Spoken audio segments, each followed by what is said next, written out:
She was pure, young, and inexperienced, until the millionaire whispered, "Just trust me."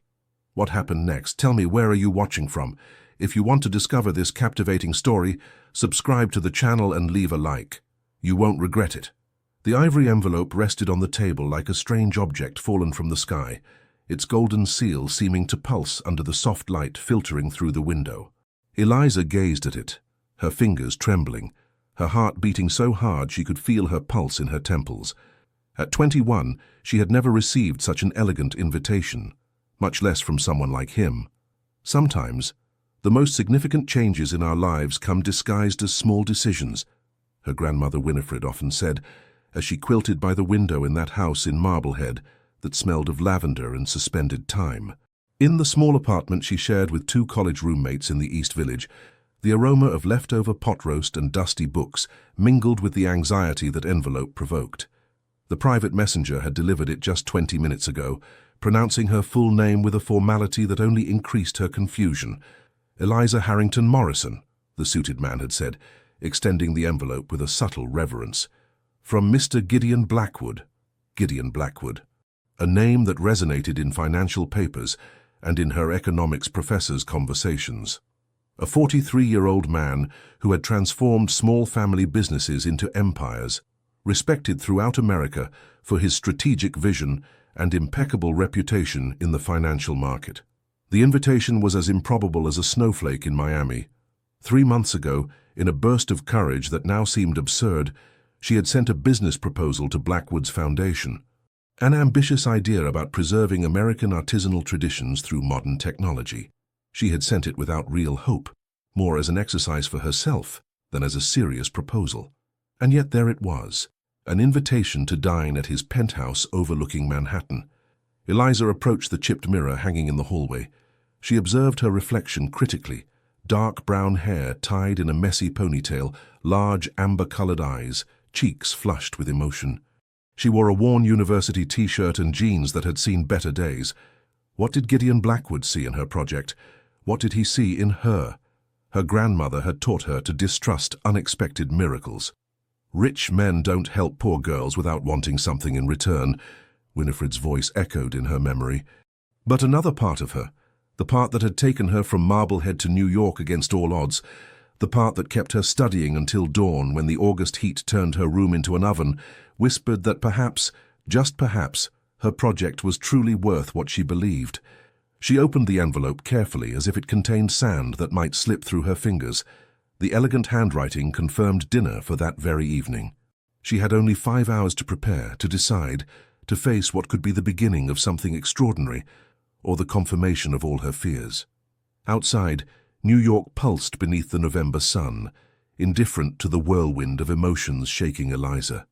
The bells of St. Mark's Church rang in the distance, as if marking the beginning of a countdown. The young woman held the invitation against her chest, and for the first time since arriving in the big city, allowed herself to dream without limits. What she didn't know was that tonight, in that penthouse overlooking Fifth Avenue, not only would the fate of her project be defined, but she would begin to discover who she really was and what she was made of. The private elevator ascended 38 floors, while Eliza observed how New York diminished through the glass. She wore the only dress she considered appropriate, simple, navy blue but dignified, a gift from her grandmother for her graduation, carefully kept between sheets of lavender-scented tissue paper. "I don't belong here," she thought, as her low-heeled shoes, the only ones she owned, seemed to mock her in the elevator mirror's reflection. "But I can't afford to reject this opportunity." The doors opened with an elegant whisper to reveal a space that seemed suspended in the sky. Floor-to-ceiling windows showed Fifth Avenue illuminated like a river of earthly lights, with Central Park glowing in the distance like a green island in an ocean of concrete. The entire penthouse seemed to float above New York, distant and ethereal, like the dreams Eliza only allowed herself to have. "Miss Harrington, welcome." The voice came from a corner of the room, warm and with that slight Boston accent she hadn't expected. Gideon Blackwood advanced toward her with a firm step, but unhurried, as if he had all the time in the world.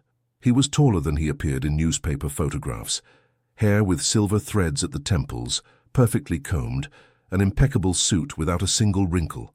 shoes that shone like dark mirrors, but it was his dark brown eyes that captured her. Studying her with the same intensity Eliza imagined he used to analyze financial reports. "Mr. Blackwood," she responded, trying not to let her voice betray her nerves. "It's an honor." He extended his hand, a surprisingly simple gesture that momentarily broke the invisible barrier Eliza felt between them. His handshake was firm, warm, without the condescension she feared. "The honor is mine," he said, guiding her to the main window. "I rarely receive projects with such soul." Soul. He hadn't said potential or economic projections or any of those terms Eliza had memorized in her business classes. He had said soul, as if he had read between the lines of her proposal and found something beyond numbers and strategies. "Your project is revolutionary," he continued, serving her sparkling water in a crystal glass that captured the light like a prism. "But you have no idea what you've really created, do you?" Eliza hesitated. Was it a trap? Should she defend her understanding of the project, or humbly admit that perhaps there were dimensions she hadn't considered? "I believe in preserving our artisanal traditions," she finally responded, opting for honesty. "But I recognize that my experience is limited." Gideon smiled for the first time, a gesture that transformed his face, sculpted by years of tough negotiations, into something surprisingly accessible. He went to a minimalist dark wood desk and returned with his laptop. "Let me show you something." What followed left Eliza breathless. Gideon had conducted market analyses she could never have financed. Projections, feasibility studies, connections between different American artisanal traditions that her inexperience had prevented her from seeing. Her project, which she thought was just a way to preserve Charleston quilting through a digital platform, actually had the potential to revolutionize the entire American artisanal production chain. The quilters of Charleston, the potters of Santa Fe, the Amish furniture makers, they're all disappearing because they can't compete with mass production, he explained, as he navigated through graphs and interactive maps. But your platform could create a network that would preserve these traditions and make them economically viable. As he spoke, Eliza felt her vision expanding, as if someone had opened a door in her mind to possibilities she had never considered. It was intoxicating and terrifying at the same time. "Why me?" she finally asked, the question that had been burning inside her since receiving the envelope. "There are people with more experience, with more resources." Gideon closed his laptop and looked at her directly, with an intensity that made her hold her breath. "I need someone passionate to lead this," he said, his eyes shining with excitement that seemed genuine. "But you'll have to trust me. The path won't be what you imagine." Outside, New York's lights twinkled like fallen stars. Inside the penthouse, Eliza felt she was on the edge of an invisible precipice. Every fiber of her being raised in Marblehead screamed at her to be wary, to thank him for dinner and return to her apartment in the East Village, to the safety of the known. But when Gideon extended his hand again to seal an agreement that would change her life, Eliza remembered the words her grandmother had said when she left for New York. "Fear is the toll we pay for our dreams." She took his hand. She didn't know then that she was signing not just a business agreement, but the beginning of a personal transformation that would take her to places in her heart she had never imagined exploring. The small office in Brooklyn's Dumbo neighborhood wasn't luxurious, but it had character. Exposed brick walls, large windows overlooking the weekend market where artisans sold their creations, and the perpetual aroma of freshly ground coffee wafting up from the ground floor cafe. Eliza still couldn't believe this space was hers, at least temporarily. 3 weeks had passed since that dinner in the penthouse. 3 weeks of vertigo, of nighttime doubts, of jumbled explanations to her roommates who didn't understand why she had abandoned her part-time bookstore job. 3 weeks in which Gideon had kept his word, providing her with a workspace and initial contacts, but without offering immediate money. "Numbers in spreadsheets are just abstractions," he had told her during their second meeting, this time in a small cafe in Greenwich Village, far from the imposing penthouse. "The hands that create are real." And today Eliza would experience the truth of those words. Agatha Summers, an 80-year-old master quilter from Charleston, was waiting seated in one of the office's wooden chairs. Her gnarled hands rested on a worn bag from which colorful threads peeked out. Her face, marked by wrinkles as deep as Carolina ravines, showed a mixture of distrust and curiosity. Beside her, 6 more women, all over 60, all with hands marked by decades of quilting, watched her as one looks at a strange specimen. "So you're the New York girl who wants us to use computers," said Agatha, without preamble, her voice as rough as untreated linen. Eliza felt the floor tremble beneath her feet. These women represented centuries of tradition, techniques passed down from mothers to daughters since time immemorial. Their quilts adorned museums, historic houses, government buildings, and here she was, 21 years old, pretending to revolutionize their world. "Not exactly," she replied, remembering Gideon's advice. "Don't sell change. Show preservation. I want your hands, your wisdom to reach more people." She took out her tablet and showed a video she had prepared all the previous night. In it, a young woman was seen learning to quilt by following on-screen instructions, but getting frustrated, giving up. Then, the same young woman watching videos of master quilters, becoming inspired, persevering. "Your techniques are disappearing because young people don't have access to teachers like you," Eliza explained, feeling her voice gaining firmness as she spoke. "But if we record your teachings, if we document each stitch, each secret, you could inspire generations not yet born." Agatha narrowed her eyes, skeptical. "You want to end our tradition," she accused, clutching her bag as if it contained treasures someone wanted to steal. "These gadgets," she pointed disparagingly at the tablet, "have no soul." "You're right," agreed Eliza, surprising them all. "These devices have no soul, but they are windows. And through them, the world can see the beauty you create." She took a breath, knowing that what she would say next would define the success or failure of the project. "Miss Agatha, my grandmother Winifred is also a quilter. She taught me when I was a child, but I never had her patience, her skilled hands. I'm clumsy with the needle, but I understand the value of what you do. I don't want machines to replace artisans. I want technology to serve tradition, not the opposite." Something changed in Agatha's face, a flash almost imperceptible of recognition. "Show me your grandmother," she said, in a tone that admitted no reply. Eliza took out her phone and showed a photograph of Winifred in her Marblehead house, quilting by the window, with the colonial houses as a backdrop. "I know this style of quilting," murmured Agatha, leaning in to see better. "It's from New England, but has influences from the Maritimes. Your grandmother has good hands."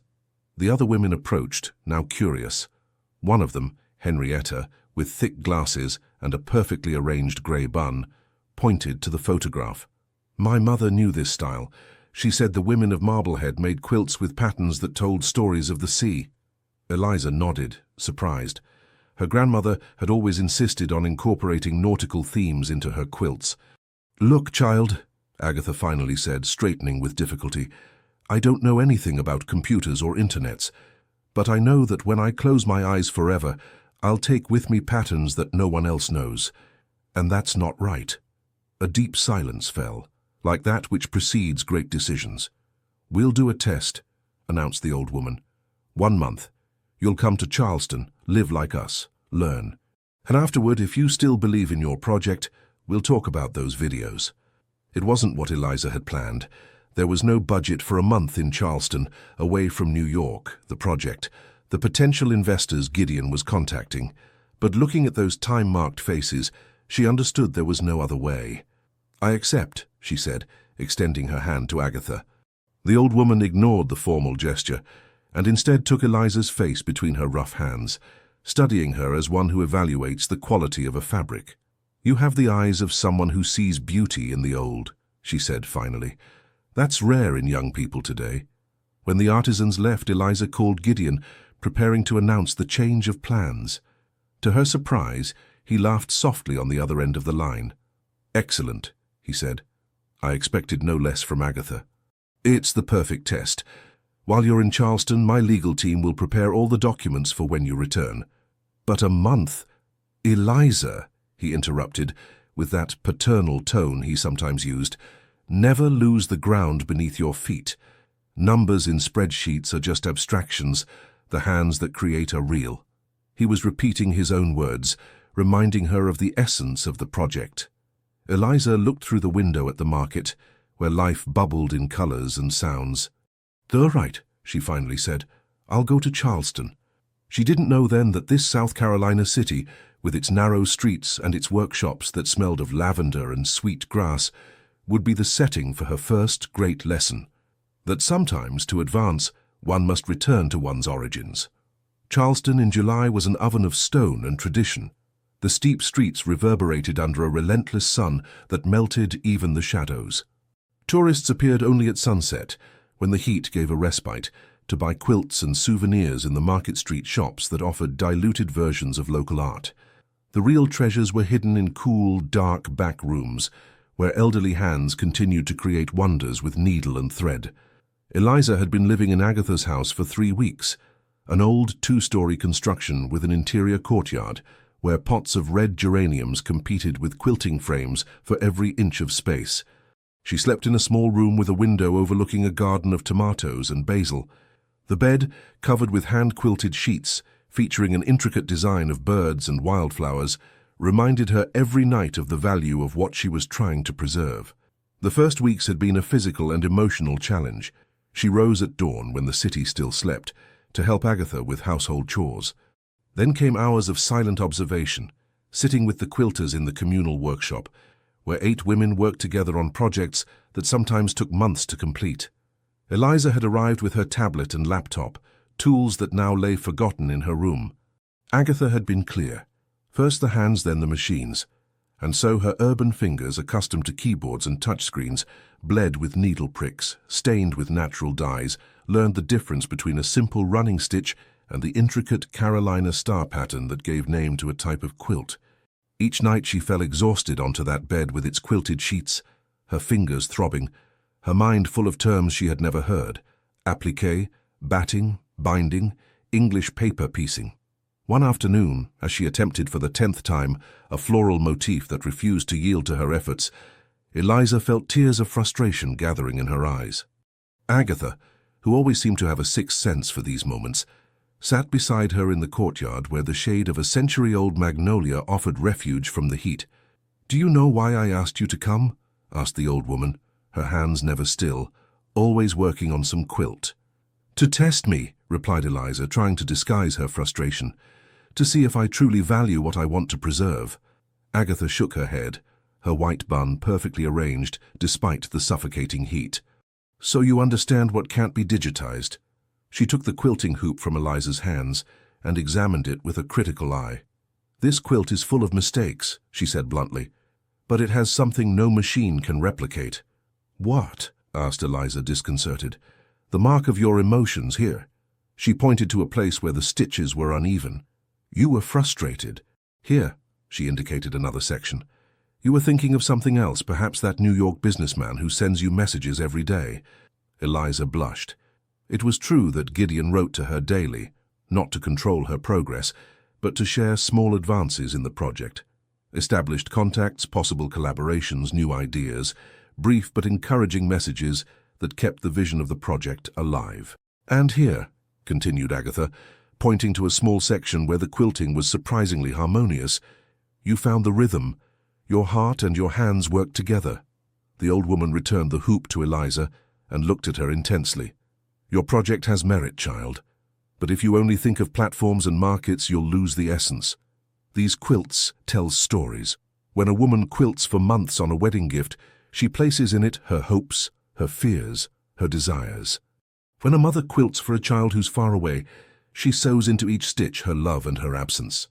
Eliza felt something opening inside her, as if she had been looking through a foggy window that suddenly cleared. "I don't want technology to replace this," she said, caressing the imperfect quilt.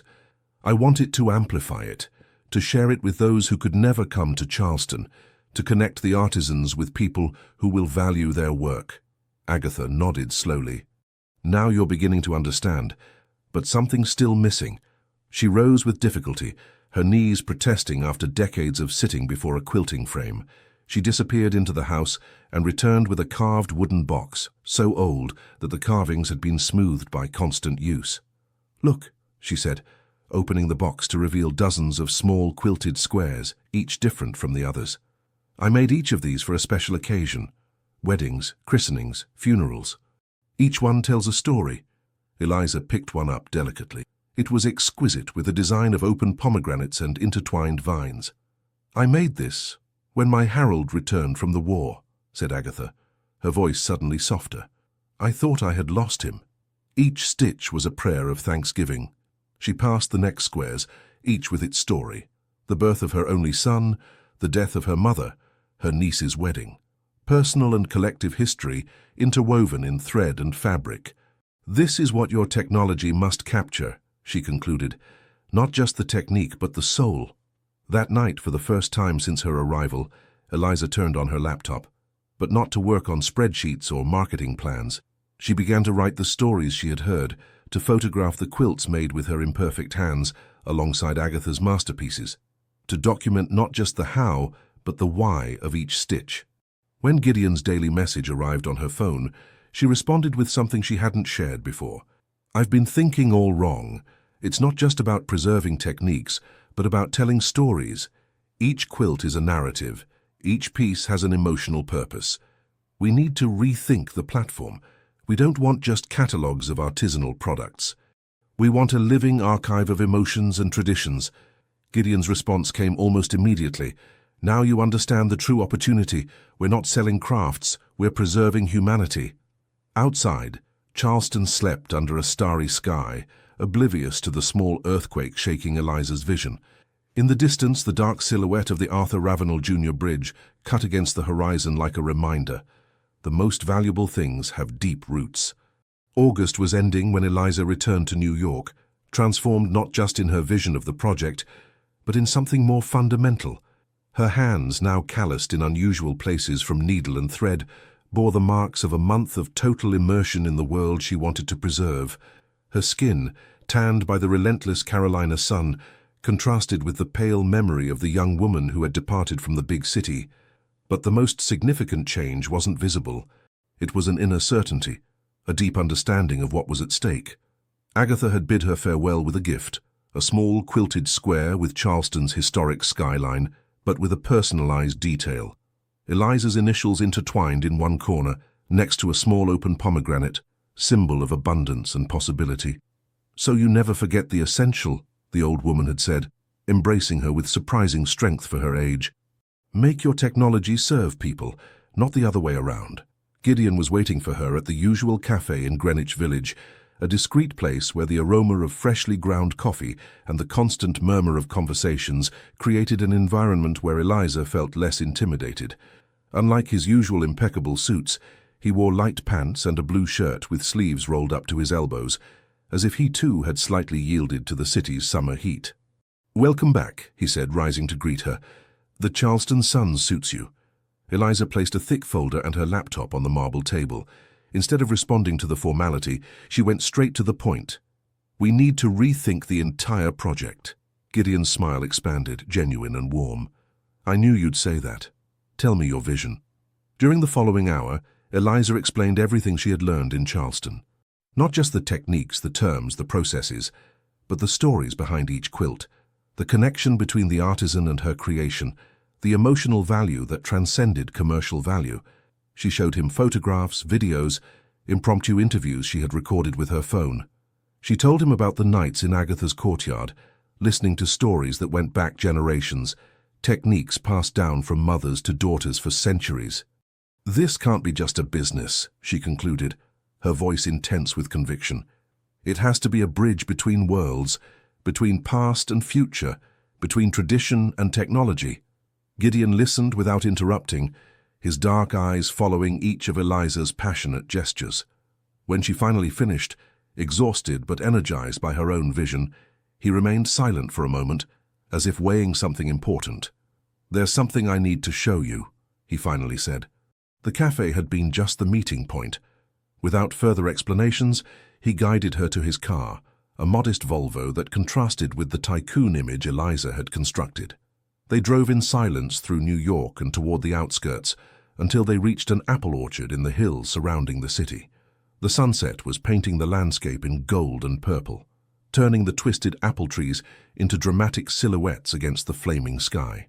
They walked among the trees until they reached a small stone building, a restored old cider mill, with its enormous grinding stones still in their original place, now converted into a space that blended the rustic and the modern. In the center, A large, solid wood table surrounded by mismatched chairs. "This is my real office," explained Gideon, opening the heavy wooden doors. "This is where I make the decisions that really matter." Inside, the walls were covered with photographs, maps, diagrams, newspaper clippings. As she approached, Eliza discovered that they all showed cultural preservation projects, restorations of traditional fishing techniques in Maine, pottery schools in nearly deserted Native American communities, recovery of heirloom crop varieties in Appalachia. "I don't understand," said Eliza, turning slowly to absorb all the visual information. "These aren't commercial projects." "Not all values are measured in dollars," replied Gideon, lighting a lantern that bathed the room in warm light. "I built my personal fortune in my first 30 years. I've dedicated the last 13 to this, preserving what really matters." He sat in one of the mismatched chairs and invited Eliza to do the same. "Your project fits perfectly into this mission," he continued. "But I need to know if you're prepared for the real path, not the one you imagined at the beginning." "What real path?" she asked, confused but intrigued. "One where success isn't measured in expansion or quick profits. One where each decision weighs the impact on artisan communities. One that requires patience, because cultural preservation is a marathon, not a sprint." Eliza felt she was at a crossroads. The project she had originally conceived promised quick success, recognition, perhaps even personal fortune. What Gideon proposed was something different, a deeper commitment, less visible, but more significant results. "Why me?" she asked again, the same question she had asked that first night in the penthouse.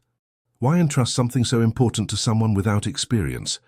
Gideon stood and approached a particular photograph, a young man, perhaps Eliza's age, fishing with traditional nets in what appeared to be the coast of Maine. "Because I recognize the look," he said simply. "The same one I had at your age before I strayed down paths that took me away from what's essential. The same one artisans have when they talk about their craft."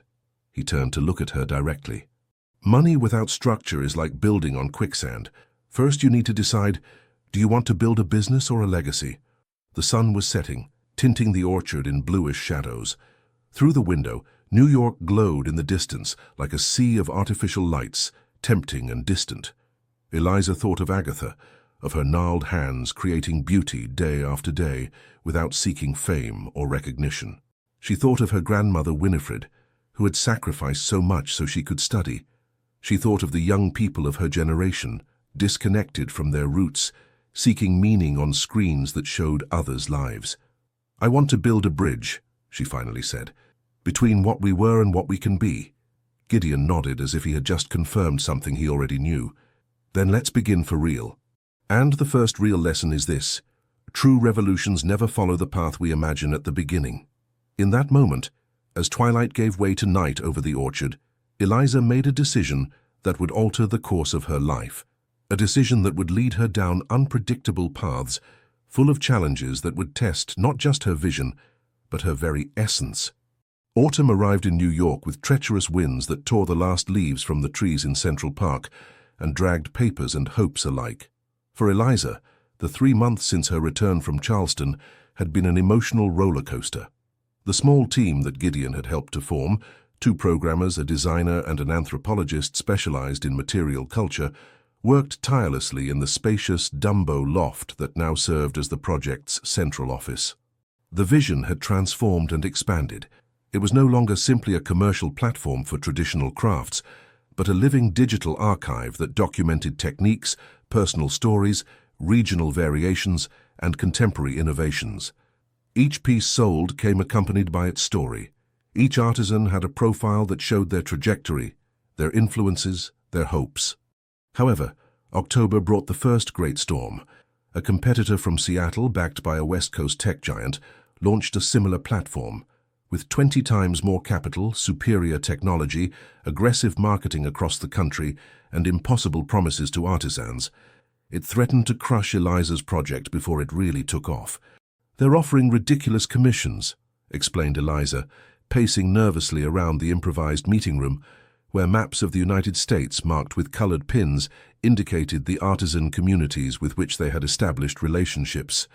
"They promise international exposure, professional photo shoots, financial advances." Around the table, The small team kept a worried silence. In just 3 weeks, more than half of the artisans who had trusted Eliza's project had migrated to the competition, attracted by dazzling promises and seemingly advantageous contracts. Even Henrietta from Charleston, continued Eliza, her voice breaking slightly. She says she can't afford to reject the advance they're offering her. Marcus, the lead programmer, a young man from Philadelphia with tattoos climbing up his arms like digital vines, leaned forward. We could match some of their offers, he suggested, quickly projecting some calculations on the room's screen. If we cut our own salaries and we can't compete on those terms, interrupted Gideon, who had remained silent until then, observing from a corner of the room. The last few months had revealed a different facet of the businessman to Eliza. He wasn't the constant mentor she had imagined, appearing each day to guide every decision. Instead, he allowed the team to explore, make mistakes, learn. His interventions were infrequent but precise, like scalpels that went straight to the heart of the matter. If we enter a price war, we'll lose, he continued. They have deeper pockets. We need to remember why we started this. He approached the map and pointed to a small red pin that marked Charleston. Did you start this for the money or for the people? The question hung in the air like a silent accusation. Eliza felt the weight of all the gazes on her. During the last few weeks, she had proposed increasingly desperate strategies, lowering prices to unsustainability, copying the competition's tactics, abandoning principles in the name of survival. She approached the window. Outside, New York continued its relentless rhythm, oblivious to the small crisis developing in that high-ceilinged loft. In the distance, the towers of Lower Manhattan rose like impassive guardians. For the people, she finally responded, remembering the faces of Agatha, of the Navajo weavers, of the Shaker furniture makers. Always for the people. Then there's your answer, said Gideon simply. Don't compete where they're strong. Compete where they're weak. And where are they weak?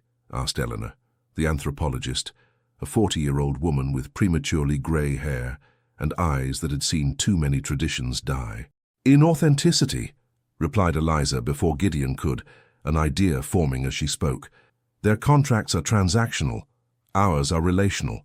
She turned to face the team, a new energy replacing the desperation of moments before. They see crafts. We see craftspeople. They offer exposure. We offer community. The following days transformed the loft into a hive of renewed activity. Instead of chasing the artisans who had left, the team concentrated on deepening their relationships with those who remained loyal. Instead of perfect photographs and generic descriptions, they created profound profiles, short documentary videos, stories that connected the past with the present. One afternoon, while reviewing the new approach, Gideon found Eliza on the small terrace of the loft, contemplating the New York sunset that was painting the buildings in terracotta and old gold. I received an interesting call today, he said, leaning on the railing next to her. Agatha rejected the competition's offer. She says she prefers to work with people who look her in the eyes, not at her hands. Eliza smiled, the first genuine smile in weeks. She's a stubborn woman. Like someone I know, he responded with a half-smile. The silence that followed was comfortable, like that which establishes itself between people who have navigated turbulent waters together and begin to trust in the solidity of their vessel. I was so afraid of failing them, Eliza finally confessed. The artisans, you, the team. Fear is a constant companion in any significant journey, responded Gideon, his gaze lost on the horizon. The important thing is that it doesn't dictate the course. The October wind ruffled Eliza's hair, bringing with it the aroma of roasted nuts from some nearby street vendor, a reminder that even in big cities, traditions found ways to persist. Do you know what Agatha told me when I asked why she stayed with us despite better offers? Asked Eliza. Gideon shook his head. She said, because you don't want to own my art. You want to protect it. Gideon's expression changed subtly, a sudden vulnerability crossing his usually composed face. She's a wise woman, he said simply. Below, New York was beginning to light up, preparing for the night.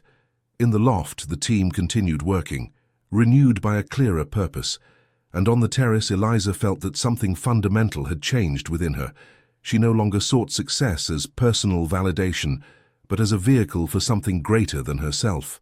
The wind continued blowing strongly, but now, instead of threatening to knock her down, it seemed to push her forward. The rain fell relentlessly over New York, transforming Fifth Avenue into a river of black umbrellas and diffused lights. From the window of the cafe where they had agreed to meet, Eliza observed the hurried silhouettes of passers-by trying to escape the downpour. The weather seemed synchronized with her mood, turbulent, unpredictable, charged with contained energy. 5 months had passed since the launch of the rival platform. As Gideon had predicted, the competition built on empty promises and exploitation, disguised as opportunity, was beginning to show cracks. The artisans were returning, some embarrassed, others furious with themselves for having yielded to the temptation of quick gains that never materialized. But the reconstruction process was slow and painful. Each returning artisan required long conversations, renewed guarantees, practical demonstrations of commitment. Eliza had personally visited each workshop in forgotten towns of Appalachia, each studio in southern villages perfumed with jasmine. She had consumed countless cups of bitter coffee in chipped mugs, listened to life stories that made her cry, slept in inns where the beds were as hard as their inhabitants' circumstances. The tinkle of the bell announced Gideon's arrival. He shook his umbrella at the entrance and advanced to the table, his elegant figure contrasting with the modest ambiance of the neighborhood cafe. "Sorry for the delay," he said, sitting across from her. "The traffic with this rain—" Eliza nodded, too tense to respond. A blue folder rested on the table. Gideon looked at it curiously but didn't ask. He waited patiently while the waitress served him a black coffee. "Everything all right?" he finally asked when they were alone again. Eliza pushed the folder toward him. "I found this on the Foundation's server. I was looking for the original contracts of the Amish artisans and came across an untitled folder." Gideon made no move to touch the folder. His face remained impassive, but something changed in his eyes. "I see," he said simply. "Is it true?" asked Eliza, the words coming out more abruptly than she intended. "All this, am I just a redemption project for you?" The folder contained digitized newspaper clippings, legal documents, photographs. The story of Fiona Blackwood, Gideon's only daughter, now living in London without any contact with her father. The reports detailed how, 3 years ago, there had been a complete rupture when he tried to control every aspect of her life, imposing a vision of the future that didn't align with her own dreams. Fiona, now 22, close to Eliza's age, was also a social entrepreneur, also dreamed of preserving the traditions of her native New England. The estrangement had occurred when he tried to control every aspect of her life, imposing his visions without listening to the real dreams she carried. Outside, lightning momentarily illuminated the cafe, projecting dramatic shadows on Gideon's face. The thunder that followed seemed to underline the tension palpitating between them. "Yes," he finally admitted, his voice slightly choked, his Boston accent more pronounced with emotion. "Initially I saw her in you. Your project reminded me of Fiona's dreams, the same dreams I destroyed by trying to control her. But that's not why I continued. I continued because you're extraordinary in your own right, because your project has real value, because I learned that my role wasn't to mold you in my image, but to help you become the best version of yourself." He took a sip of his coffee, giving her time to process his words.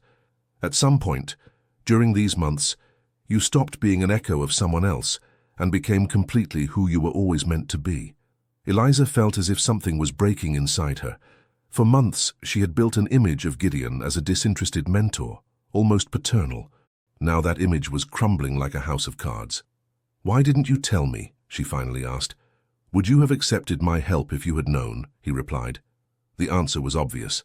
Her pride, her desire to be valued for herself and not as someone else's shadow, would have made her reject any association. "We all have complex motivations, Eliza," continued Gideon, his voice softening. "We seek redemption. We try to correct past mistakes. We project hopes onto new beginnings. That doesn't mean the relationships we form are less real." Outside, the rain was beginning to subside. Persistent drops hit the glass with less intensity, like thoughts losing strength. "Have you tried to contact her?" asked Eliza, surprising herself with the question. "Fiona." Gideon lowered his gaze to his coffee, the first gesture of real vulnerability she had seen him show. "Every month. Letters, emails, even a trip to London last year. She doesn't want to know anything about me. And I can't blame her. Eliza thought about her own relationship with Winifred, her grandmother. Not always easy, often tense due to different expectations, but founded on a love that transcended disagreements.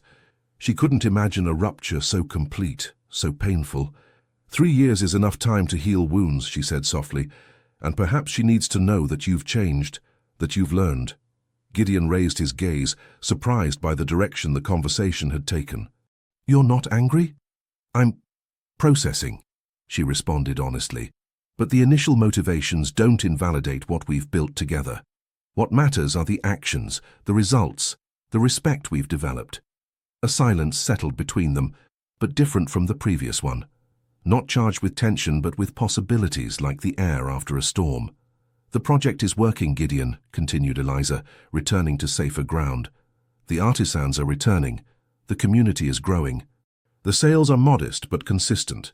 He nodded, allowing the change of subject. And all thanks to your vision, he said, to your ability to connect with people at a level I never could. To our vision, she corrected.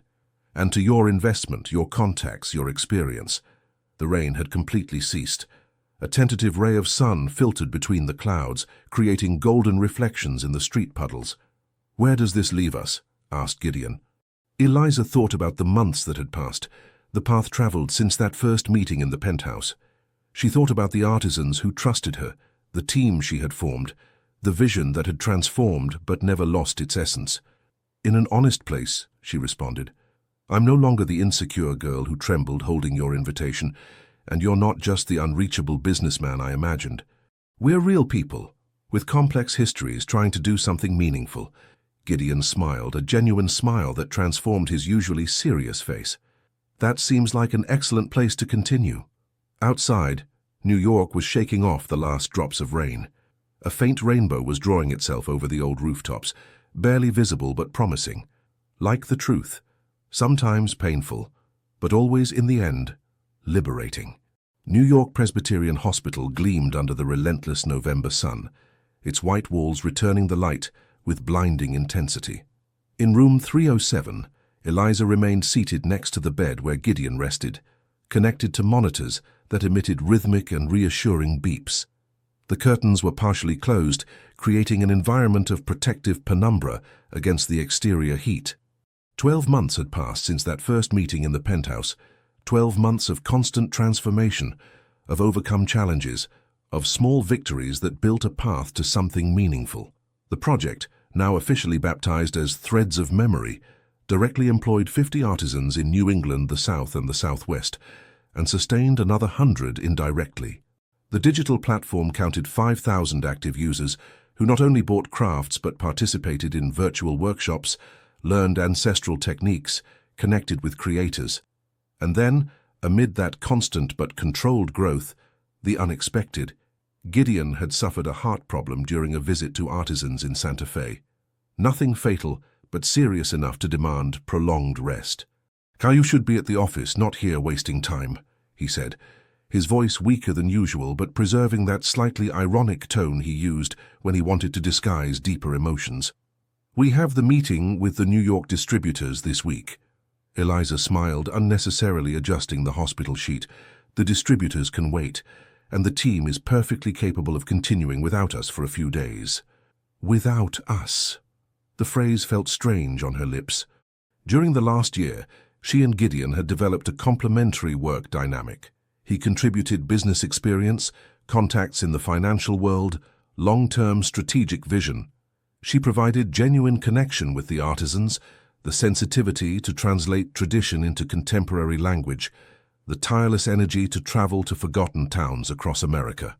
They'll want to renegotiate the terms, insisted Gideon, trying to sit up and being stopped by a firm gesture from Eliza. They always try when they smell weakness. There is no weakness, she responded with a confidence that surprised even herself. There's a solid team and a clear value proposition. If they try to take advantage of your absence, they'll demonstrate that they're not the partners we need. Gideon studied her attentively, as if evaluating something important. You've changed, he finally said. We all change. Not all for the better, he replied, reclining again against the pillows. Some of us become harder, more cynical. You've become stronger without losing your essence. A comfortable silence settled between them, broken only by the constant beep of the monitors and the distant murmur of the hospital functioning. Outside, New York was sweltering under the Indian summer, but inside that room time seemed suspended. "I need you to take the reins completely," Gideon finally said. "Not for a few days. For at least 3 months." Eliza felt the floor move beneath her feet. 3 months? The doctor was very clear this morning when you went out for coffee. I need complete rest. No stress, no meetings, no business decisions. The news fell like a stone on Eliza's shoulders. 3 months. Just when the project was entering its most critical phase, with pending negotiations with distributors in New York, Chicago, and Boston, with the planned expansion to Canada, with new product lines that combined traditional craftsmanship with contemporary design. "I can reschedule some things," she began, her mind already calculating adjustments to the calendar, priorities to reorder. "Postpone important decisions until—" "No," Gideon interrupted her firmly. "Nothing is postponed. The world doesn't wait, especially not in business." He looked at her directly with that intensity he reserved for crucial moments. "You've outgrown the need for guidance, Eliza. Now you must walk alone. But the negotiations with Bergdorf Goodman, the Boston investors, and the expansion to Toronto—" "You'll do all that," he said simply. "With the team, of course, but the final decisions will be yours." Eliza stood and walked to the window, slightly parting the curtain to look at the blazing New York November. The city stretched before her, relentless in its constant rhythm. She felt vertigo, not from the height, but from the responsibility that had just fallen on her shoulders. "What if I make mistakes?" she asked, her voice barely audible. Gideon's soft laugh made her turn around. "You will, no doubt," he responded. "The question isn't if you'll make mistakes, but how you'll respond to them." The initial fear was beginning to yield to something different, a strange mixture of anticipation and determination. She remembered that day in Charleston, when Agatha had given her her first personal quilting hoop, saying to her, "Now you'll quilt your own path." Then she had felt the same vertigo, the same mixture of terror and possibility.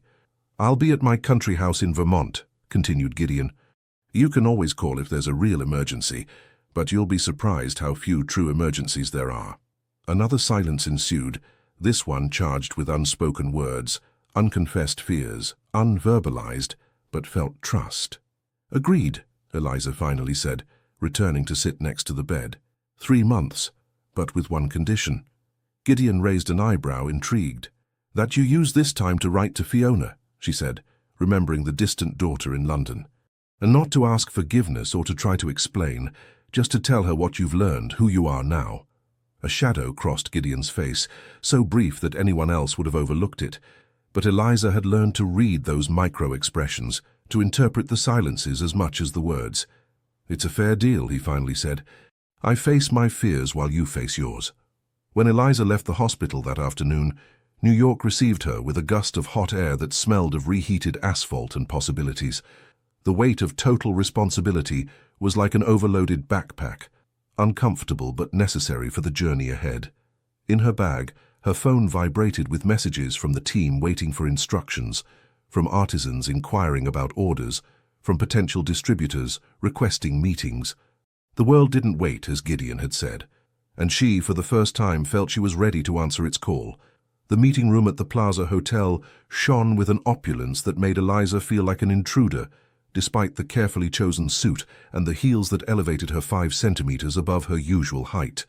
In front of her, 3 executives from Bergdorf Goodman awaited her response, their faces inscrutable like wax masks. The proposal they had just presented to distribute the products of Threads of Memory in their stores across the country floated between them like a tempting mirage. "We sincerely appreciate your interest," began Eliza, her voice firm despite the knot in her stomach. "However, there are elements in your proposal that don't align with our fundamental mission." The most senior of the executives, a 60-year-old man with hair perfectly dyed an impossible black, leaned slightly forward. "Miss Harrington, our offer is extremely generous considering that your company," the last word pronounced with a slightly condescending tone, "is practically unknown to the general public." Eliza nodded, recognizing the truth in his words without allowing them to intimidate her. "Financial generosity is not our only criterion," she responded. "Point 3 of your proposal suggests a standardization of sizes and designs to facilitate store display. That directly contradicts our commitment to artisanal authenticity." The three men exchanged barely perceptible glances.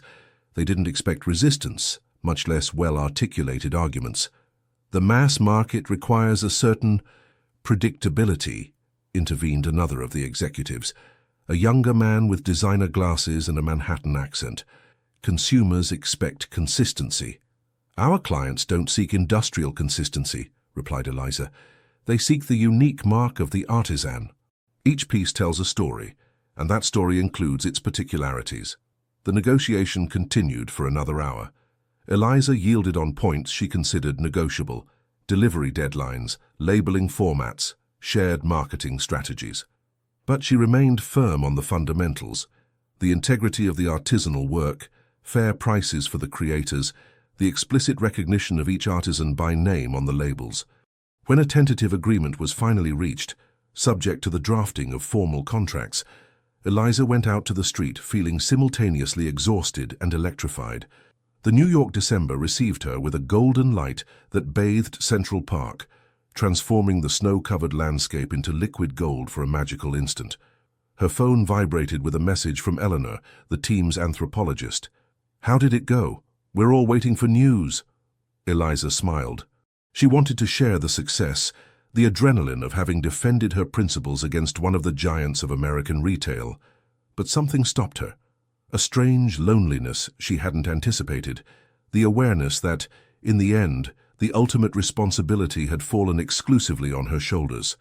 Instead of responding to the message, she walked to Central Park, needing space and silence to process what had happened. She found a bench facing the lake, where the late afternoon painted the water in copper and purple tones.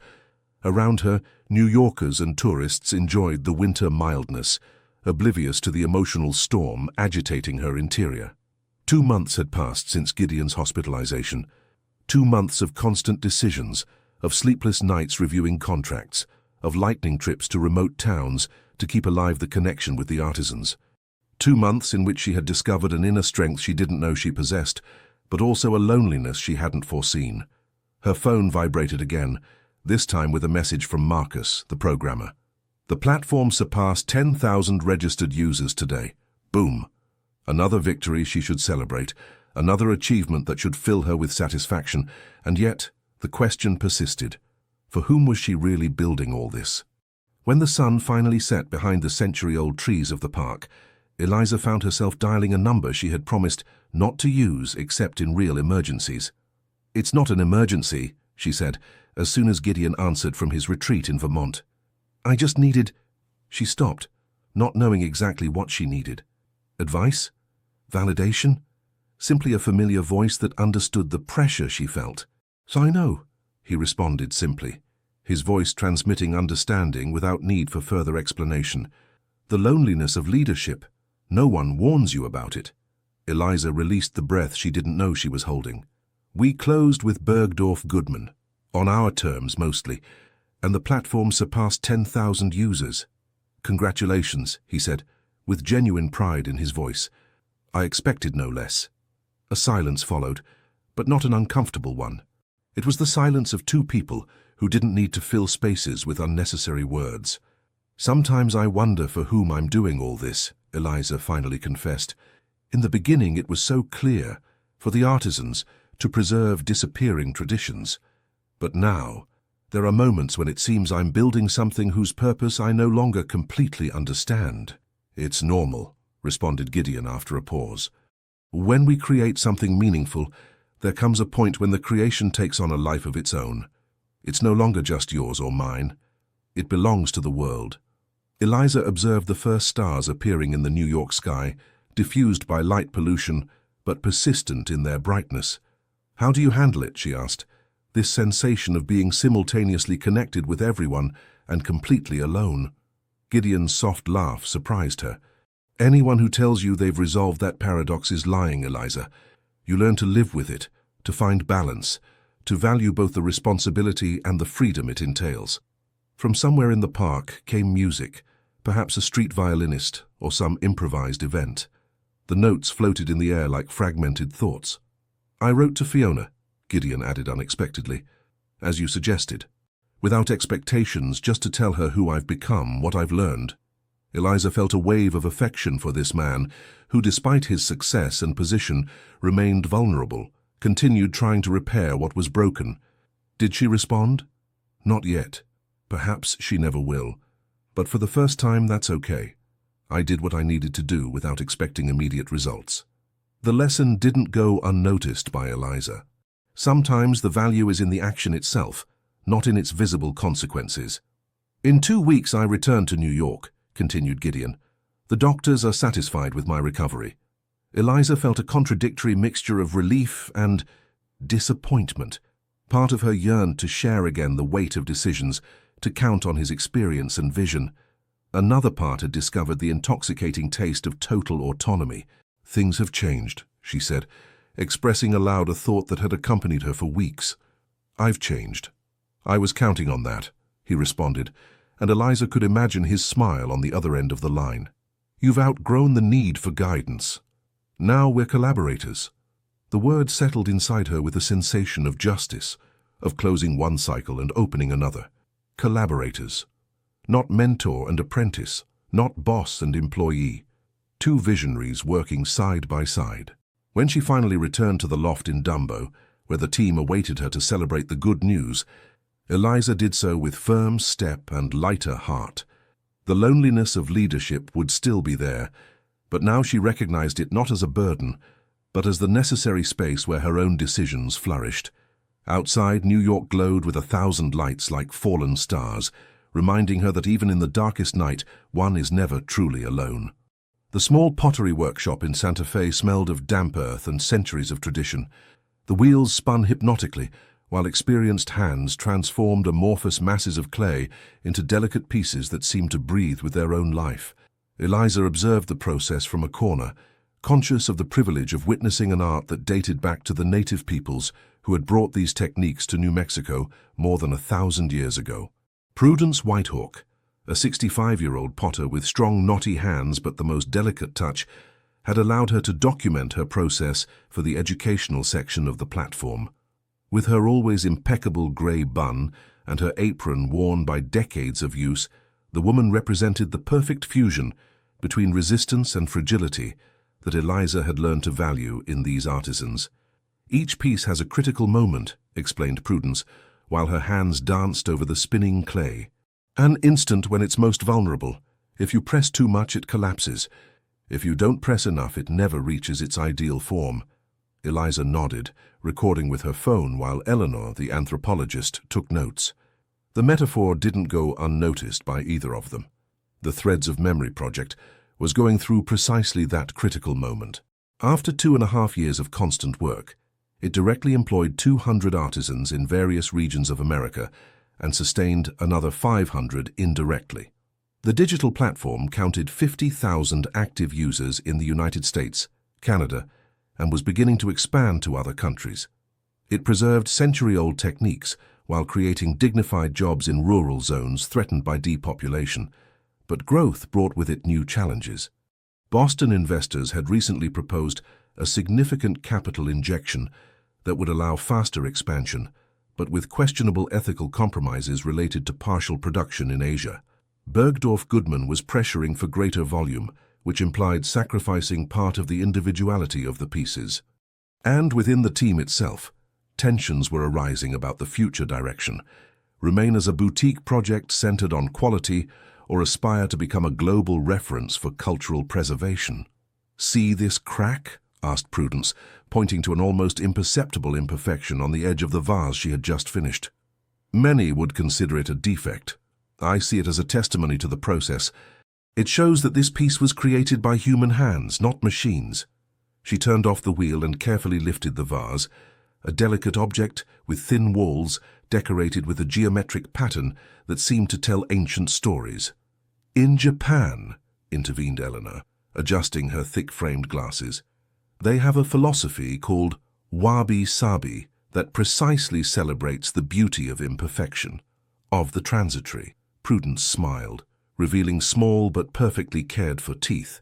I don't need foreign philosophies to know what my hands have taught me in 50 years, that fragility and strength coexist, that the imperfect has its own value. As the potter carefully carried her creation to the kiln, Eliza felt something crystallizing inside her, a sudden clarity about the decisions she faced. That same afternoon, on the return flight to New York, she shared her thoughts with Eleanor. "We're going to reject the offer from the Boston investors," she said, watching how the southwestern landscape gradually gave way to the midwestern plains. "Their terms sacrifice too much of what makes us unique." Eleanor studied her over her glasses. "You know that Nathan and Marcus are enthusiastic about this capital injection," she responded, referring to the financial director and the programmer. "They argue that we could use those resources to better protect the most threatened traditions." "The end doesn't justify any means," replied Eliza. "If we start compromising our values for growth, where do we draw the line?" The conversation continued during the trip, addressing the different dilemmas they faced.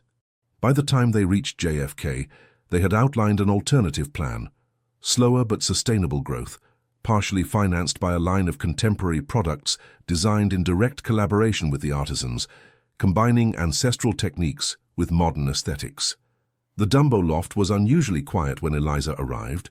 The team had finished their workday, except for Gideon, who was reviewing documents next to the large window overlooking the East River, now illuminated by streetlights that created pools of golden light on the pavement. Since his return from Vermont 4 months ago, their relationship had evolved as he had predicted. They were no longer mentor and apprentice, but true collaborators. He contributed experience and connections with business people from New York and Chicago. She brought innovation and genuine connection with the artisan communities. The age difference, which initially seemed like an abyss, had transformed into a bridge between generations and perspectives. "How was Santa Fe?" he asked, looking up from his documents. Eliza dropped her travel bag and collapsed onto the sofa across from him. "Revealing," she responded. "We're going to reject the Boston offer." She expected arguments against financial analyses, reminders about expansion opportunities. Instead, Gideon simply nodded. "I'm glad to hear that," he said, surprising her. "I never liked their terms, but you needed to reach your own conclusion." Eliza leaned forward, intrigued by his reaction. "You're not going to ask me why? You're not going to question the financial rationality of rejecting an investment of this caliber?" Gideon smiled, that rare but genuine smile that completely transformed his face. "What for?" "I already know you've considered all the angles. I trust your judgment." The words settled between them with a specific, significant weight. "I trust your judgment." It wasn't a casual compliment. It was the final recognition of a complete evolution. Eliza stood and approached the map of the United States that covered an entire wall of the loft, where colored pins marked each artisan community with which they worked. She passed her fingers over them, feeling an almost tactile connection with each workshop, each creator. "You know what Prudence told me today? That each piece has a critical moment, a point of maximum vulnerability where its destiny is defined." She turned to Gideon, who was observing her attentively. "I think we're at that moment as an organization.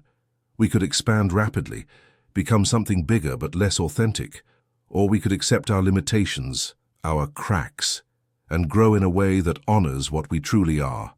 Gideon put down his documents and approached the map, stopping beside her. "Pueblo pottery has survived more than 1,000 years because each generation valued authenticity above scale," he said. "I believe you're making the right decision, even if it's the most difficult." Outside, New York vibrated with its characteristic nocturnal energy.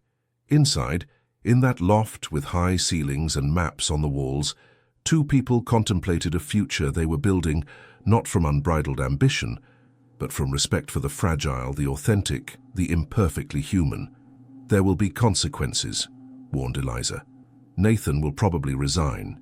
He was very much in favor of this investment. "Important decisions always have consequences," responded Gideon. "What matters is being able to live with them, knowing you honored your fundamental values." Eliza nodded, feeling simultaneously the weight of responsibility and the lightness of clarity. Like that Santa Fe pottery, apparently fragile but surprisingly resistant when valued for what it truly was. JFK Airport was bustling with the chaotic energy typical of a Sunday afternoon. Eliza consulted the arrival screen again, confirming that the flight from London had just landed. Her heart beat with a mixture of anticipation and nervousness that reminded her of that day almost 3 years ago when she first held the ivory envelope with the golden seal. Much had happened since then. The Threads of Memory project had overcome crises grown organically, found its place in the complex ecosystem where tradition and modernity intersected. After rejecting the Boston investment, they had developed their own sustainable growth strategy.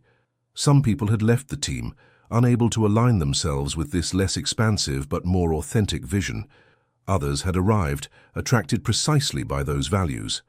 And now this moment that seemed taken from a novel, she waiting at an airport for a woman she had never met, but whose existence had indirectly altered the course of her life, Fiona Blackwood.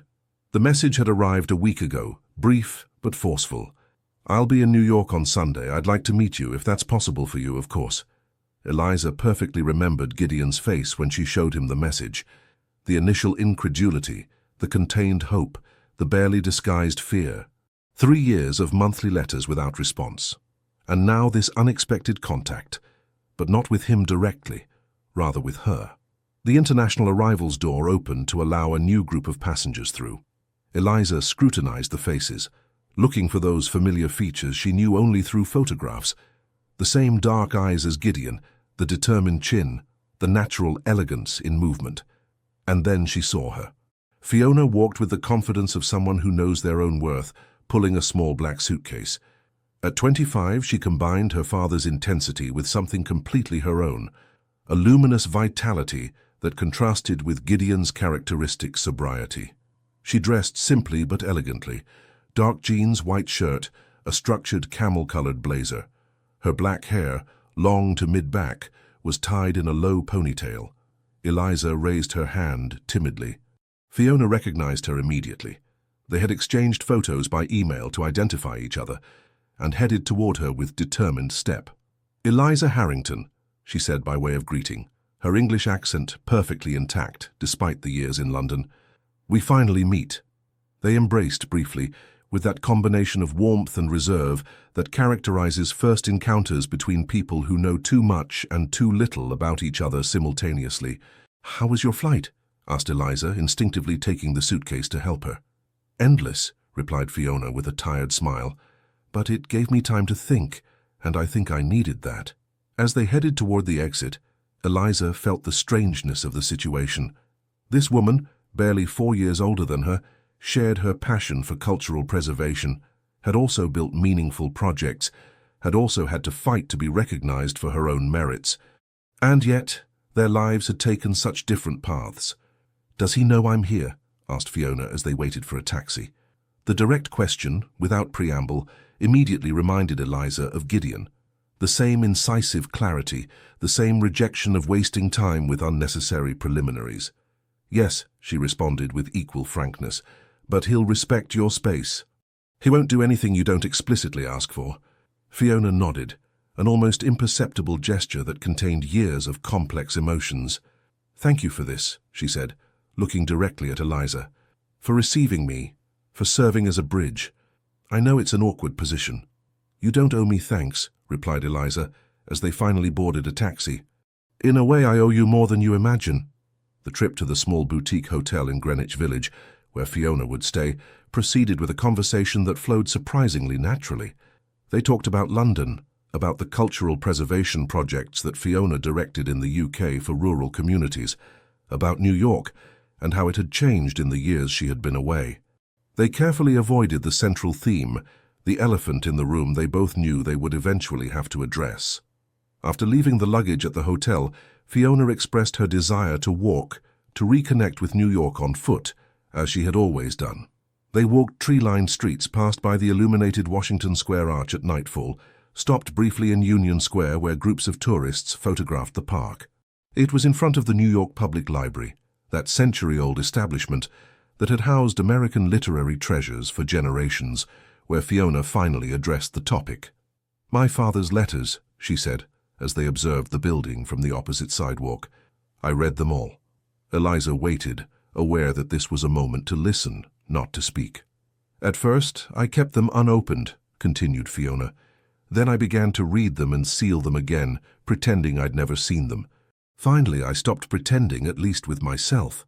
A light spring breeze stirred the fallen leaves at their feet, creating small golden and coppery whirlwinds on the asphalt. What surprised me wasn't his apologies, she continued, her gaze fixed on some indeterminate point of the New York horizon. It was the stories he shared, about you, about the project, about the artisans, about how he was learning to guide without controlling, to trust instead of directing. She turned to Eliza, her dark eyes bright beneath the light of the recently lit street lamps. In each letter, I could see how he was changing, or perhaps returning to who he really was before success and power transformed him. Eliza nodded, remembering her own evolution alongside Gideon, the path from initial intimidation to genuine collaboration. All people have the capacity to change, she said simply. Some find motivation to do so, others don't. Fiona smiled, a smile that reminded Eliza so much of her father's that she felt a jolt of recognition. You were part of that motivation, she replied, perhaps without knowing it. You gave him the opportunity to do things differently this time. They walked in silence for a stretch, each absorbed in her own thoughts. New York unfolded before them like an old book, whose pages opened revealing interconnected stories, lives that crossed in significant patterns. Do you want to see him? Eliza finally asked, direct but gentle. Fiona breathed deeply, like someone preparing to submerge in deep waters. Tomorrow, she responded. I need one more night, to be sure of what I want to say, of what I'm ready to hear. They continued their walk until they reached a small restaurant on a side street, one of those authentically New York places where the noise of animated conversations spilled onto the sidewalk and the aroma of traditional dishes perfumed the night air. During dinner, the conversation flowed to lighter territories. Fiona spoke about her project to document traditional textile techniques in rural England. Eliza shared anecdotes about the quilters of Charleston, the potters of Santa Fe. They discovered shared passions, parallel experiences, complementary visions. It's strange, commented Fiona as they shared a dessert of apple pie. In another life, in other circumstances, I believe we would have been natural friends. Perhaps we still can be, replied Eliza. Not despite history, but including it as part of who we are. When they finally said goodbye in front of the hotel, the hug was longer, more genuine than at the airport. They were no longer two strangers connected by a third person, but two women who had found mutual resonances. I'll tell him we'll meet tomorrow at 11, said Eliza, in the orchard. It's a special place for him. Fiona nodded, a mixture of determination and vulnerability on her face. Thank you for being the bridge, she said again. Not everyone would have accepted that role. As she returned to her apartment, Eliza reflected on the unexpected turns her life had taken since that ivory envelope, how her search for professional validation had transformed into something much deeper, how her insecurities had gradually converted into strengths, how she had learned that the most important bridges aren't those we cross, but those we build for others. New York glowed under barely visible stars, a city of invisible but powerful connections, like the threads that united past and present in the Charleston quilts. The apple orchard gleamed under the golden mid-morning light, each green leaf shining as if it contained fragments of moon. Eliza waited next to the restored old cider mill, observing Gideon, who walked restlessly among the century-old trees. She had never seen him like this, his usual composure replaced by a nervous energy that made him seem simultaneously younger and more vulnerable. What if she doesn't come?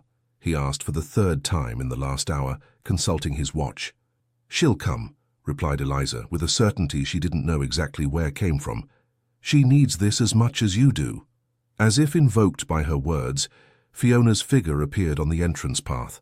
She walked with determination, though Eliza could detect a certain tension in the way her hands clutched her bag. Gideon stopped in his tracks, as if he had seen a ghost. In a way, it was precisely that, the ghost of a relationship that had died and now threatened or promised to resurrect in unpredictable ways. Eliza took a step back, aware that her role as bridge had concluded, that what would follow was a sacred space that didn't belong to her. I'll be in the village, she said softly to Gideon, briefly squeezing his arm. "Take all the time you need." He nodded, unable to articulate words, his eyes fixed on the approaching figure. Eliza walked toward Fiona, meeting her halfway along the path. "He's very nervous," she said simply. "I think it's the first time I've seen him like this." Fiona sketched a tense smile. "That makes two of us," she responded, unnecessarily adjusting her blazer. "Thank you for arranging this." They embraced briefly, a gesture that already felt natural between them despite the short time shared. Then Eliza continued her path toward the small village visible in the distance, leaving behind the orchard where father and daughter were reuniting after 3 years of distance and silence. The village of Hudson Falls was a collection of houses painted in vibrant colors around a square with cherry trees and a small golden stone church. The kind of place where time seemed to flow at a different rhythm, where older women sat in low chairs at their doorways, quilting or simply observing the passing of hours with the wisdom of those who have seen too much to hurry. Eliza sat on the terrace of the only cafe in the square, ordered a latte and took out her notebook. She had pending work, contracts to review, ideas for expansion to Canada to document. But her mind refused to concentrate, returning again and again to the orchard, imagining the conversation that would be developing among those century-old trees. 3 hours later, her phone vibrated with a message from Gideon. "Can you come back? We want to talk to you." The "we" made her heart skip a beat. She asked for the check and set out on the return path, her thoughts a whirlwind of possibilities. She found them sitting in the shade of a particularly old and twisted apple tree, on a blanket spread on the ground. Between them, remnants of an improvised picnic: bread, cheese, olives, a half-consumed bottle of wine. The atmosphere was different, as if the air itself had changed density, color. "Eliza!" Gideon called to her, gesturing for her to join them. "Come, sit with us." She sat on the edge of the blanket, forming a triangle with them. She noticed that both their eyes were slightly reddened, but their faces showed a serenity that contrasted with the tension of hours before. "I was telling my father about your visit to London," said Fiona, serving her wine in a paper cup. "About how you wrote to me 6 months ago, asking for an opportunity to learn about my work with rural textile communities." Eliza took the cup, surprised by the turn of the conversation. It was true. She had contacted Fiona half a year ago, after discovering her project through a specialized magazine. But she had done it as director of Threads of Memory, for purely professional reasons, without mentioning Gideon or her relationship with him. "Your project was fascinating," she responded honestly. "The techniques you're documenting, the approach of digital preservation combined with in-person training, it completely resonated with our philosophy." "What you didn't tell me," continued Fiona, with a smile that mixed astuteness and appreciation, "is that you worked with my father. I found out later, investigating you. I didn't want that to influence your decision to talk to me," explained Eliza. "I wanted the contact to be based on the merits of the work, not on other connections." Gideon observed the exchange with an expression Eliza hadn't seen before, a mixture of paternal pride and something more complex, almost reverential. "I was telling Fiona," he intervened, "that your way of approaching her perfectly represents why our project worked. You've always prioritized integrity over the easy shortcut." Eliza felt a warmth rise to her cheeks, uncomfortable with the direct praise, but recognizing the truth in his words. She had never mentioned Gideon in her communications with Fiona, respecting the complexity of that broken relationship, and yet, perhaps precisely because of that, she had ended up becoming the unexpected bridge between them. "We've been talking about possibilities," said Fiona, serving herself more wine, "about how the projects in the United States and the United Kingdom could complement each other, about how we could create an international network of cultural preservation, and about how you should lead it," added Gideon, looking directly at Eliza. The proposal floated in the orchard air like one of those green leaves shining under the midday sun, suspended between earth and sky. "Me?" asked Eliza, genuinely surprised. "But Fiona has more experience with rural communities, and you have the strategic vision and the contacts. And you have something more valuable," interrupted Fiona. "The ability to extend bridges between worlds that seem incompatible, between tradition and technology, between generations, between people who had lost the ability to speak to each other." Gideon nodded, taking the relay. You've outgrown the need for guidance, Eliza. What began as a project of an idealistic young woman has become a vision that transcends borders. And not because I taught you, but because you discovered your own path. Eliza kept silent, processing what she was hearing. She thought of that first day in the penthouse, of her insecurity, of how her hands trembled as she held that invitation. She thought of Agatha and her teachings in Charleston, of Prudence and her pottery in Santa Fe. She thought of all the women who had trusted her, who had opened the doors of ancestral workshops to her, who had shared secrets passed down for generations. It's too big for one person, she finally said. That's why it should be a real collaboration, responded Fiona. 3 perspectives, 3 generations, 3 different but complementary experiences. The wind stirred the branches of the apple trees, creating a murmur that sounded almost like approval. In the distance, New York gleamed under the midday sun, a city of contrasts and possibilities that now seemed closer than ever. What do you say? Asked Gideon. Shall we build something together that transcends what any of us could achieve individually? Eliza looked at father and daughter, united again through a project that had begun as her personal dream, but now belonged to something greater. She thought of the artisans, of traditions on the brink of extinction, of the invisible but powerful threads that connected past and future. I say we have work to do, she finally responded, a smile expanding on her face like the light filtering through the green leaves of the orchard. And so, under those century-old trees, 3 different people united by a common vision raised their cups in a silent toast to what would come, a future woven with threads of memory, strengthened by authenticity, embellished by the imperfections that made it genuinely human.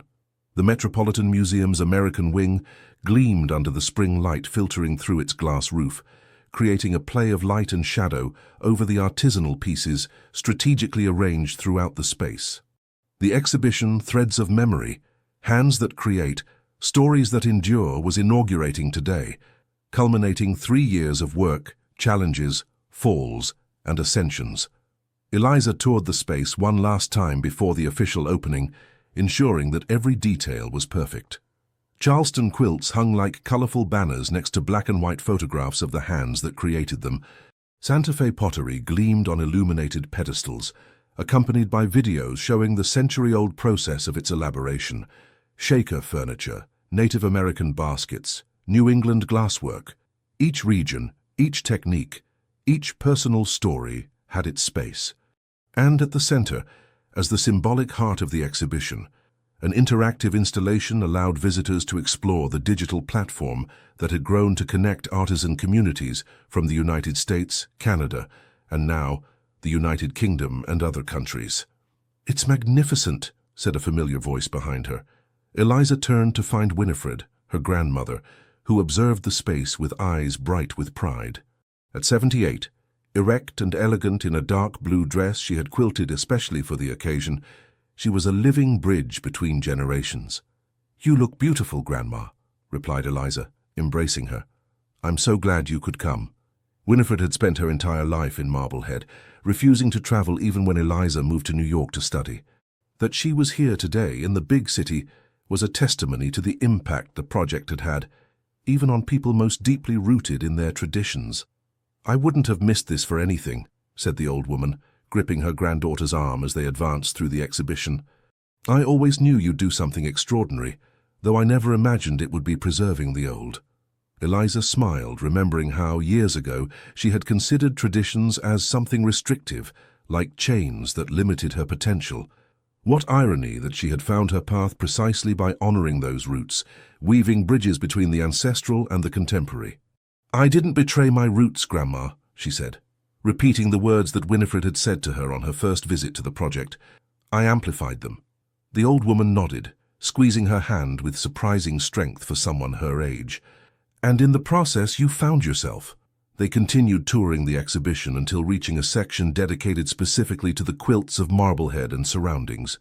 There, in a prominent place, hung a frame with the small quilted square that Eliza had made during her stay in Charleston, with all its errors and imperfections. "Why exhibit this?" asked Winifred, pointing to the piece with curiosity. "It's not the work of a master." "Precisely because of that," responded Eliza, It's testimony to the process, to how traditions are transmitted, learned, evolve. Each mistake tells a story. A commotion at the main entrance indicated that the first guests were beginning to arrive. The exhibition wouldn't open to the general public until the following day, but tonight was for the people who had made the project possible. Artisans, collaborators, sponsors, specialized media. Gideon and Fiona entered together. Their relationship gradually rebuilt during the last 6 months. It wasn't perfect, too many deep wounds to heal completely, but it was authentic, honest in its imperfection. Like those quilts that Agatha valued precisely for their small irregularities. Agatha herself arrived shortly after, accompanied by 3 generations of Charleston quilters. The old woman, now approaching 90 but still erect and lucid, had traveled especially for the occasion. Her presence caused a stir among the attendees. She was a living legend, one of the last masters who knew almost extinct techniques. Eliza observed everything from a corner, overwhelmed by the culmination of so much effort. She remembered that first day in the Dumbo loft, with a team of just 5 people, and a dream that seemed impossibly ambitious. Now, Threads of Memory directly employed 250 artisans and supported another 700 indirectly. The digital platform counted 100,000 active users on 3 continents. But more important than the numbers was the real impact on concrete lives. Towns that had reversed their depopulation thanks to the return of young apprentices, ancestral techniques documented for posterity, artisans who received fair compensation for their work. "You should be proud," said Eleanor, the anthropologist, approaching with 2 glasses of champagne. "This is extraordinary." Eliza accepted the glass but shook her head. "It's not my achievement," she responded. "It's the result of hundreds of people working together for something greater than any one of us." "Always so modest," intervened Marcus, the tattooed programmer who had been with the project from the beginning. "Someone had to have the initial vision. Someone had to insist when it seemed impossible." At 8 o'clock, Gideon tapped his glass, requesting attention for the official speeches. As founder, it was his turn to speak first. However, after climbing onto the small podium, he surprised everyone. "Normally at these events the old man speaks first," he said, provoking laughter among the audience. "But tonight it's not about traditional hierarchies, but about new forms of collaboration.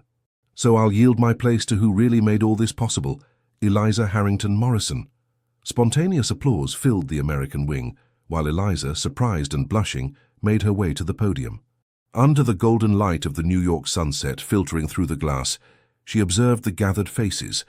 Artisans with hands calloused by decades of work, young apprentices with eyes bright with possibilities, investors who had trusted in an unconventional vision, journalists who had followed the evolution of the project. "3 years ago," she began, her voice finding firmness as she spoke, "I received an unexpected invitation that changed the course of my life. But what I didn't know then was that I wasn't beginning a project. I was starting a journey to discover the invisible but powerful connections that unite us across time, cultures, and generations." As she continued her speech, Eliza felt a strange sensation of fullness. It wasn't the pride of having arrived at some final goal, but the satisfaction of being exactly where she needed to be, doing exactly what she needed to do. As Prudence had explained to her about the perfect pottery, not that without defects, but that where each element is in its exact place, fulfilling its specific purpose. In concluding, she raised her glass to the gathered artisans. "To the hands that create, to the stories that endure, to the bridges between what we were and what we can be." The toast resonated in the luminous space, mixing with the applause that followed. Among the crowd, Eliza searched for and found her grandmother Winifred's eyes, who nodded with a mixture of pride and confirmation, as if saying, "This is what you were always meant to do." Outside, New York was beginning to light up as the sun set behind the skyscrapers. Inside the American wing, past and present dialogued in perfect harmony, like threads of different colors that, interwoven with wisdom, create a tapestry more beautiful than the sum of its parts. Marblehead slept under a mantle of bright stars, so visible in this town away from the light pollution of Boston that they seemed within reach. In the main square, empty at this hour, except for some stray cat slipping between shadows, the colonial houses of vibrant colors created a play of chiaroscuro under the full moon. Eliza walked in silence beside her grandmother Winifred, their steps resonating on the cobblestones like echoes from other eras. 2 weeks had passed since the successful inauguration of the exhibition at the Met. 2 weeks of recognitions, interviews, new opportunities that opened like spring flowers. But tonight wasn't about public success. It was about returning to origins, closing circles, honoring paths traveled. "I brought you here for the first time when you barely knew how to walk," said Winifred, pointing to the square with a gesture that encompassed the colorful houses, the church that presided over the space, the cobblestone slopes. "You would sit there under that blue window and observe the women quilting while I sold medicinal herbs." Eliza smiled, the memory diffuse but present like a watercolor in her memory. The smell of lemon balm and rosemary, the rhythmic sound of needles, the warmth of the sun filtered through colonial rooftops. "I never imagined those afternoons would plant the seed of what I am now," she responded, taking her grandmother's arm with gentleness. They continued their nocturnal walk, leaving the square to take a steep path that led to the outskirts of town. The November night was warm, but not suffocating, perfumed with jasmine and honeysuckle that grew wild between the colorful walls. Their destination was a special place, an old maple solitaire that grew at the top of a hill overlooking the ocean. The wishing tree, as the locals called it, was a giant twisted by centuries of winds and suns, with a trunk so wide that 3 people were needed to embrace it. The local tradition, kept alive through generations, was to visit the tree at significant moments in life to hang a small symbolic object from its branches that represented a wish, a promise, a thanksgiving. Eliza had hung her first object at 7 years old, a small circular quilt with her initial clumsily executed with childish fingers. At 18, before leaving for New York, she had added a miniature book made of felt, symbol of the knowledge she hoped to acquire. Now at 24, she was returning with something new to add to the century-old branches. "You've changed," commented Winifred as they climbed the hill, the moon illuminating their path. "Not just externally. There's something different in your eyes, in your way of moving through the world." "I've found my place," responded Eliza simply. "Not where I expected, but where I needed to be." The maple appeared before them, majestic under the silver light, its branches extended like arms giving welcome. Hundreds of small objects hung from them, pieces of fabric, miniatures, ribbons, each representing dreams and promises of generations of Marblehead residents. Eliza approached with reverence, seeking and finding her own past contributions. The childish quilt faded by years of weather, the felt book now discolored but intact. From her pocket she extracted what she had brought tonight, a small quilting frame in miniature, perfectly functional, that contained a fragment of quilt with an interwoven pattern that combined techniques from different American regions. Within the design, almost imperceptible to those who didn't know to look for them, were the initials of all the people who had been fundamental in her journey: Winifred, Agatha, Gideon, Fiona, Eleanor, Marcus, Prudence. "It's beautiful," said Winifred, observing the piece with expert eye. "I see Charleston influence in the star patterns, but there's also something of our Marblehead style in the borders. And techniques from the Amish, from Santa Fe, even some innovations we developed with young designers," confirmed Eliza. "It's a map of connections, of bridges extended." Carefully she hung the small quilting frame from a branch at eye level, where the moonlight illuminated it perfectly. The night wind made it spin gently, creating a play of shadows on the ancient trunk. "What is the wish that accompanies your offering?" asked Winifred, following the tradition. Eliza contemplated the tree, its roots deeply buried in New England soil, its branches extending toward an infinite sky. "It's not so much a wish as a commitment," she responded, "to continue building bridges between tradition and innovation, between generations, between cultures that believe themselves distant but share invisible threads." Winifred nodded, a smile softening the wrinkles of her face tanned by decades of northeastern sun. "When you were small, you were always worried about living up to expectations," she said, her voice loaded with memory. "Now you understand that it's not about reaching heights imposed by others, but about finding your own path and traveling it with integrity." They sat on a flat stone next to the tree, contemplating the nocturnal landscape. The ocean that extended until merging with the horizon, the scattered lights of neighboring towns, the star-studded sky that seemed to narrate ancient stories. "Do you remember what I told you the day you left for New York?" asked Winifred. "Fear is the toll we pay for our dreams," recited Eliza, the phrase engraved in fire in her memory. "I repeated it every night during my first months in the city when everything seemed overwhelming. There's a second part of that saying I never told you," continued the old woman. "And courage is simply deciding that the dream is worth more than the fear." Eliza took her grandmother's hand, rough but warm, hands that had created beauty for decades while raising an orphaned granddaughter alone. "Thank you for teaching me to value our roots without getting trapped in them," she said, emotion making her voice hoarse, "for showing me that honoring the past and embracing the future aren't opposite paths." "You made the journey, child," responded Winifred. "I just showed you the starting point." They remained silent for a long time, grandmother and granddaughter united by blood and shared experience, by invisible but powerful threads that neither time nor distance could break. In the distance, an early rising rooster prematurely announced the dawn, although the horizon remained dark. "It's time to return," finally said Winifred, incorporating herself with the surprising agility she conserved at her age. "Tomorrow you have a plane to catch, a world to continue transforming." Eliza stood in turn, casting a last glance at the miniature quilting frame that now formed part of the living tapestry of the maple. It wasn't a farewell, but a promise of continuity, a recognition that circles don't really close. They expand, creating new patterns, new possibilities. As they descended the hill, the first indication of dawn began to tint the horizon in a pale pink, almost imperceptible. A new day arriving with its promise of beginnings, of stories to be written. "The true journey," said Eliza, more to herself than to her grandmother, "doesn't consist of discovering new lands, but of seeing with new eyes." Winifred smiled, recognizing the wisdom her granddaughter had acquired along her own path. "And in recognizing that we never travel alone," added the old woman, "we carry with us the voices, the hands, the hearts of those who preceded us and those who walk beside us." Marblehead was beginning to awaken around them, shutters opening, the aroma of freshly baked bread escaping from the bakery, a delivery truck advancing slowly through the narrow streets.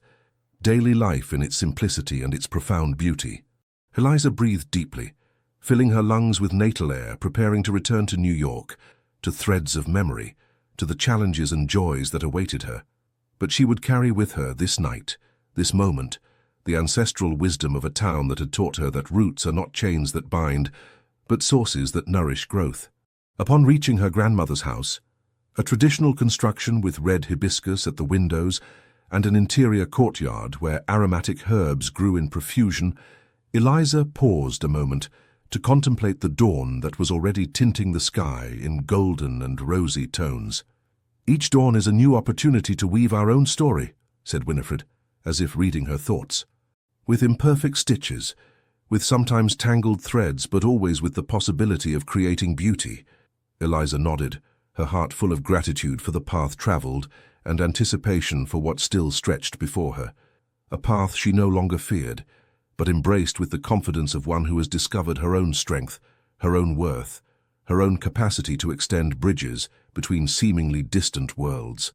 And so, as the sun emerged completely over the New England horizon, illuminating colonial rooftops and the vast blue expanse of the Atlantic, Eliza understood that her true legacy wouldn't be the exhibitions, the awards, or the recognition, but the invisible thread she had helped to weave, between past and future, between tradition and innovation, between hearts beating to the same rhythm, though separated by time and distance. Like those Charleston quilts that Agatha treasured, where each stitch tells a story, where each color contributes meaning, where each imperfection reminds of the essential humanity of the Creator.